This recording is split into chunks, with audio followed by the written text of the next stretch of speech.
the video just to show you exactly what the welder does and what it's all about. Okay, give you a quick run through here. It's a put it on the top, Sue. Okay, so you've got a current control. You have a pulse control which switches pulse on and off. By the way, this model is a 7902P. P is for pulse. Because you're using a 240 volt machine, you rather than hitting it once and really hard, which you can't do on 240 volts, you have to hit it several times. I believe this welder will weld up to 2 times 2.5 steel. Okay, right. So you've got a chart on the side which gives you all the figures. You've also got a squeeze control on the top here, which you put an Allen key in to adjust, which basically that adjusts the amount of force that you're actually putting onto the actual arms, depending on the size of weld that you're actually going to weld. Okay, the item comes with a 16 amp socket plug. I just plug it into a 13 amp on the other end. It doesn't seem to blow the fuse, seems to work quite well, but you could put a proper socket into the other end. So it's got a nice long lead, it's got a good, getting on for 2.5–3 meter lead, so that gives you a nice bit of length there.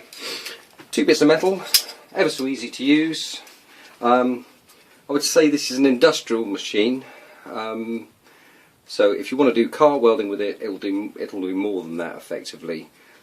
If you're going to run it for 100% all day, it's probably going to be too much. It's a 50% cycle machine. Say if you've got any questions, just drop me a message. I'm more than happy to answer the question. It's got quite long arms on it. You can reverse the arms and you can shorten them as well, so you can bring them into each other. So you can have the weld up here or there. All you do is push out these wedge pegs and move them round. You've got a rounded end and a flatter side on there. What I normally do is bring the two together and then just clean it up with a bit of abrasive. It won't weld until this handle comes down onto that micro switch, so you are quite safe just to bring it down.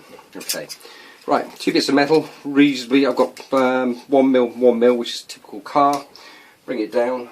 I've got it on pulse, got it on current. Just bring it down, push it down, and it welds. Just make sure you get that weld in there. So, okay, come down lower. That's it. Right. Okay. Just squeeze the handle. Oops, sorry. Sorry, that's sparky. So you got a nice weld there. That was quick. Yeah. Okay, just move away. I don't want to spark you again. So that was pulse.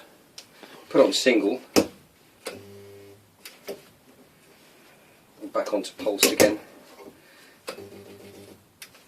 Or you can increase the amount of pulses. It is, as you can see, it's dimming the light slightly. It is pushing it really on a 13 amp. Yeah, that's basically the welder. You can see, I did a test on it earlier, I did a small weld, and it actually pulls the centre of the weld out, leaves a slug there, so that's fine. So it's a good strong weld, nice clean weld. I think that's about it really. As I say, if you just come back a bit, machine's been used. It's got a very small crack on the side here on the casing, which has been repaired, but it's not detrimental. It's one of those things really. As you can see you've got other settings and other bits and pieces for the arm tension here. It is a used machine. It works perfectly. I've used it quite a lot on cars, etc.